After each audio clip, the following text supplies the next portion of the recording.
Welcome to my scientifically informed insider look at mental health topics. If you find this video to be interesting or helpful, please like it and subscribe to my channel. Hello, this is Dr. Grande. Today's question asks if I can analyze a case study involving schizoid personality disorder. So a case study is when a clinician documents their experiences in treating a client, and they do this with the client's consent. Sometimes case studies are referred to as clinical vignettes or case reports. So essentially, it's a report that has the client's presentation, what treatments were attempted, and how the client responded to the treatment, as well as other related information. These reports are typically used for educational purposes, and sometimes they're used for forensic purposes as well. The reports can be transmitted in a number of different ways, for example, published in a journal, published in a book that contains many case studies, or presented at a training. The case study I'm using for this video today was published in a journal, and we also see a response to the original publication was published as well. I've included the references for both of those articles in the description for this video. So first, let's start with the definition of schizoid personality disorder. We see that this is a cluster A personality disorder, so the odd eccentric cluster. It's in the same group as paranoid and schizotypal personality disorders. Now, in terms of the symptom criteria that we see in the DSM, we see that there are 7 symptom criteria, and at least 4 have to be endorsed for a diagnosis. So looking at these criteria, we see the individual neither desires nor enjoys close relationships, including being part of a family. They almost always choose solitary activities. They have little, if any, interest in having sexual experiences with other people. They take pleasure in few, if any, activities. They lack close friends or confidants other than first-degree relatives.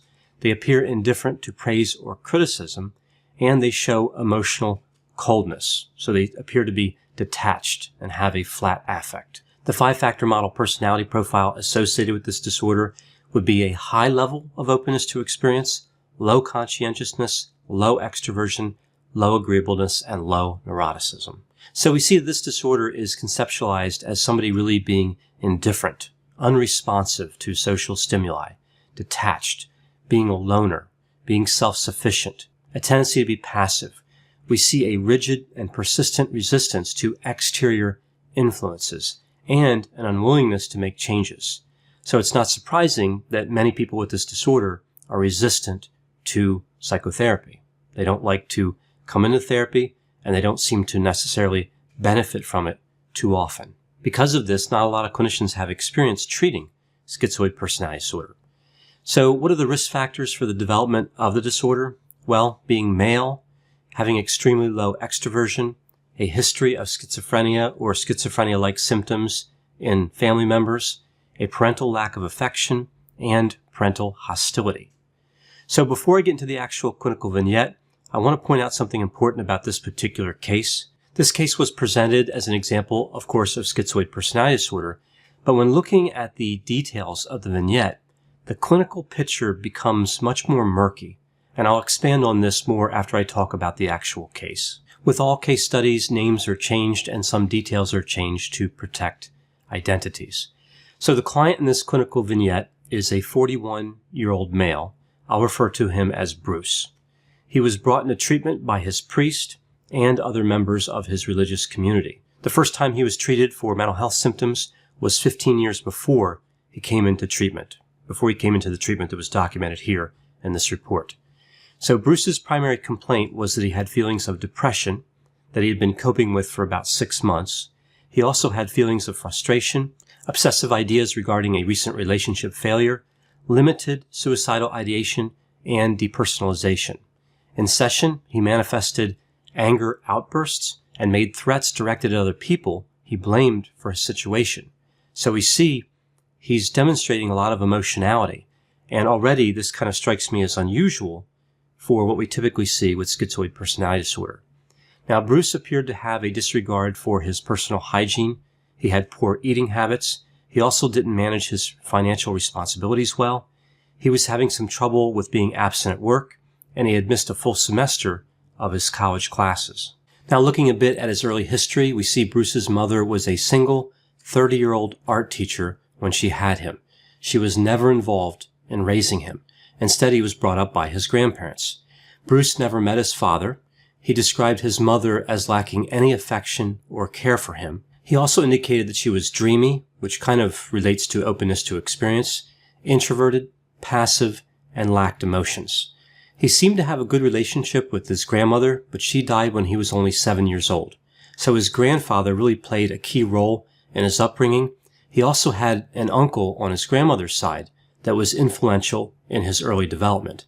Both his grandfather and his uncle were Army officers, and they impressed upon him the importance of respecting authority and following militaristic rules and norms. When Bruce was 24 years old, his mother died, and at the time he was being treated, which was around 2009, he had no living relatives. When Bruce was considering his educational options, he went through a period of time trying to decide between the fields of theology, engineering, and medicine. And yet, after all that, he ended up studying economics. He had some difficulty in school, but he did graduate. I'm guessing that when they say that he graduated, that he had a bachelor's degree or something close to that. He had a number of difficulties in the workplace and was demoted several times for failing to follow the rules, and he also got in trouble for his poor personal hygiene. Eventually, his employer set him up working in an office alone. And of course, this is highly consistent with schizoid personality disorder. Bruce returned to school to study electrical engineering, and at the time of intake, he was in his 3rd year. Bruce lives alone, has never had a meaningful friendship, and was not in a romantic relationship at the time that he came in for intake. He also had no children. Most of his interests were solitary. He tended to avoid people with whom he worked, as well as neighbors and members of his religious community. After work, he would walk outdoors occasionally, hugging trees and feeling a sense of communion with nature. He described unusual experiences that he had during a time when he was highly interested in Oriental philosophies and spirituality. Later, he would consider these beliefs to be sinful. Now, Bruce did have several prior romantic relationships, but only one of them lasted for more than just a few months. When he reported these relationships to the clinician, we see that no emotional content was included, and he often presented that he had very high expectations of his romantic partners in terms of their personal hygiene, their appearance, and their social and cultural values, which is interesting considering his poor personal hygiene and his apparent disregard for his appearance. I'm not sure exactly what they meant when they said high expectations of social and cultural values. Perhaps it's a reference to morality, like he expected them to be highly moral. We don't really get a lot of clarity on this part from this case report. Either way, though, we see a lack of insight here on his part. Now, the one relationship that lasted a little bit longer, it went on for 6 months, he believed he was going to marry that girlfriend, and their breakup was a source of frustration for him. Interestingly, it was his decision to break off the relationship, and he did so because they had different religious beliefs, and he believed there were problems with her health. It turns out there were actually no problems with her health. By the time Bruce made it into treatment, he regretted the decision to break up with his girlfriend and was upset because the woman would not speak to him anymore. He obsessed over her and refused to accept that the relationship was actually over. Now, Bruce didn't accept responsibility for his own actions, and he even blamed a priest that had given him some advice, but it's not clear if there's any advice here directly about this relationship that was given to him. Now, after his intake at this agency, he discontinued treatment after 10 days without really seeing any improvement. 4 months later, members of his church brought him back to the agency. His presentation was even more severe by this point. He once again discontinued treatment. Eventually, his symptoms grew worse, and he ended up being committed to a psychiatric hospital for an extended period of time. So what do I think is going on in this case with Bruce? So let's break this down by using the symptom criteria for the disorder, the ones I mentioned before. So from that, we can try to figure out if he really did have schizoid personality disorder. So again, kind of going through the criteria, if we look at the one about not desiring or enjoying relationships, he did want a relationship. That's one of the main reasons he came in for treatment. So he did not meet this symptom criterion. We see the always choosing solitary activities. He did appear to endorse this one. He ended up working in a job where he was always alone. In terms of the little interest in sexual behavior, he discussed this topic with the clinicians. I don't think he met this criterion. Looking at taking pleasure in few, if any, activities, it did seem like he enjoyed some activities. He studied economics and engineering. He enjoyed taking walks, so I don't think he met this criterion. In terms of lacking close friends or confidants, this one does appear to be endorsed.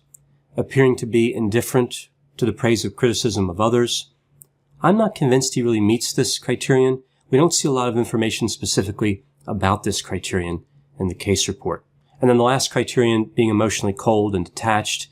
The case report really alludes to this a little bit, so I'll say this one's endorsed, but it's not really perfectly clear. So he appears to meet 3 of the 7 symptom criteria, and again, at least 4 are required.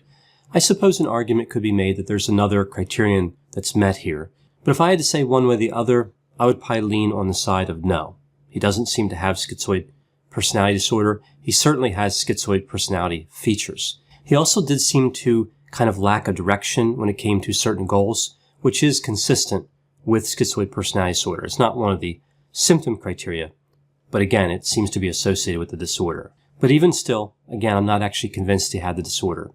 Some points that really stand out here when we look at this case report, we see the genetic influence. The mother's behavior is described in a way that is somewhat similar to Bruce's behavior. One of the things that really struck me early on here was the idea that he had several romantic partners before having the girlfriend that he was with for 6 months. All this is really inconsistent with schizoid personality disorder. Even the idea that he had one romantic relationship, I think, would be somewhat inconsistent with the disorder. Now, his 5-factor model is fairly consistent with the disorder, except for neuroticism. Bruce appears to have high neuroticism, and of course, with schizoid personality disorder, we would expect low neuroticism. This is an important trait to have misaligned. Higher neuroticism is something we just don't see very often at all with schizoid personality disorder. We see that Bruce reported unusual experiences when studying Oriental theology. It would have been nice to have more information here in the report. What were these unusual experiences like? Were they similar to the unusual perceptual disturbances that we would see with schizotypal personality disorder? Again, it's not really clear here. More information would have really cleared that up. And I think would have been important considering that schizoid and schizotypal are in the same cluster. Now, the obsession with a romantic partner, the refusal to accept responsibility for the end of that relationship, this is inconsistent with schizoid personality disorder. It's more consistent with borderline personality features. Now, with Bruce, we see someone who's stuck in an approach-avoidant conflict, right? So he wants to approach and he wants to avoid at the same time. This is referred to as being actively avoidant. We would expect to see this with avoidant personality disorder. With schizoid personality disorder, we would expect to see somebody who's passively avoidant. We also see this unusual behavior where he had these high expectations of his romantic partners regarding their personal appearance when he really wasn't concerned about his. This is more consistent with obsessive-compulsive personality disorder or maybe narcissistic personality disorder than it is with schizoid personality disorder.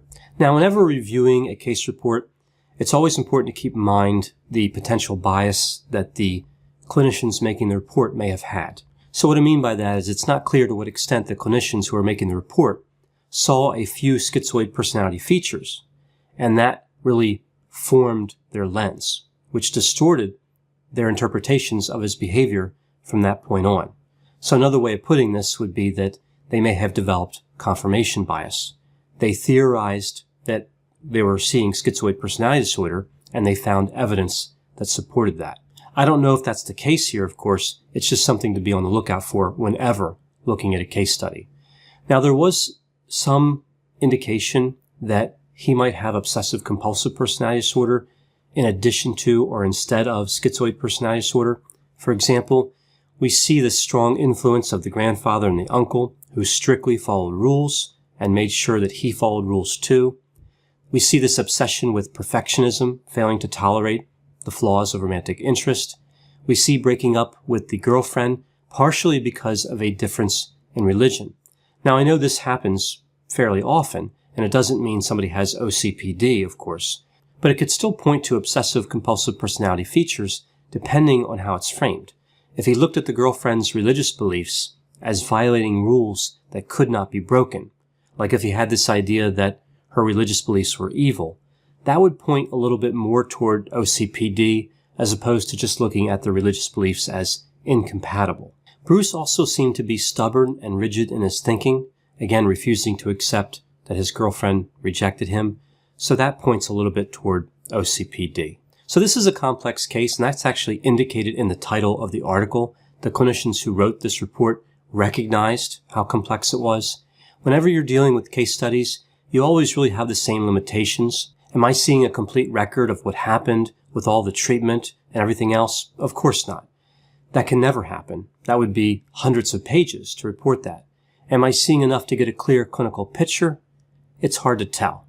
Did the clinicians draw conclusions early and then look to support it, like I talked about before? That's also hard to tell. Based on what I see in this report, my best guess would be other specified personality disorder. So I would list features of schizoid and obsessive compulsive, as well as a few features of avoidant, borderline, narcissistic, and schizotypal personality disorders. His presentation really isn't best described categorically. To appreciate the complexity of this presentation, the dimensional model works better. He has features from a number of different personality disorders, which is actually really not that unusual. So whether Bruce had schizoid personality disorder or not, this case really points out the need for careful assessment and the difficulty we sometimes encounter when trying to figure out what's going on in terms of personality pathology. So those are my thoughts on this case study. I know whenever I talk about topics like this, there will be a variety of opinions. Please put any opinions or thoughts in the comment section. They always generate a really interesting dialogue. As always, I hope you found my analysis of this topic to be interesting. Thanks for watching.